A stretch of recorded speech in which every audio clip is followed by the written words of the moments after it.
আরে দাদা বৌদি তোমরা এখানে? আমরা এই পাশ থেকে যাচ্ছিলাম, তাই ভাবলাম একবার ঘুরে যাই। আচ্ছা তোমরা ভিতরে আসো। এ নাও, এটা তোমার জন্য। আচ্ছা তোমরা বসো, আমি তোমাদের জন্য কিছু নিয়ে আসি। একটা কাজ করি, দাদা বৌদের জন্য চা বানিয়ে নিয়ে যাই। যা, দুধ তো শেষ হয়ে গেছে, তাহলে এবার কিভাবে চাটা বানাই? বাহ, ভালোই হলো, কোল্ড ড্রিঙ্কসটা অনেকখানি বেঁচে আছে। আরে ভাই, কোথায় ছিলিস তুই এতক্ষণ? আরে ওই গাড়িটা পার্কিং করতে একটু দেরি হয়ে গেছে। কি করি এখন, বৌদির ভাই এসেছে। আচ্ছা একটা গ্লাসে জল নিয়ে যাই। বন্ধুরা, এরপর কি হলো সেটি দেখতে হলে আল্লাহর এই সুন্দর নামটি দেখে যে ভিডিওতে লাইক করে চ্যানেলটি সাবস্ক্রাইব করে দিবে। হে আল্লাহ, তুমি তাদেরকে হজ করা তৌফিক দান করো।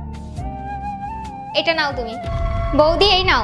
দাদা এই নাও। দাদা, আসলে আমিও স্প্রাইট খাবো, এই কোল্ড ড্রিঙ্কটা তুমি খাও আর স্প্রাইটটা আমাকে দাও। আরে এটা তো এটো হয়ে গেছে, তুমি কেন আমার এটো খাবে? তুমি দাঁড়াও, আমি তোমার জন্য নিয়ে আসি। বোতল তো ফাঁকা, এখন কি করি? একটা কাজ করি, এগুলো ফেলে দিই, তারপর বলবো স্প্রাইট পড়ে গেছে। দাদা কি হলো? না না, কিছু হয়নি। বোনের এই অবস্থা দেখে রাহুল পূজার হাতে টাকা দেয় এবং বলে এরপর যদি দরকার হয় তাহলে আমাকে বলবি।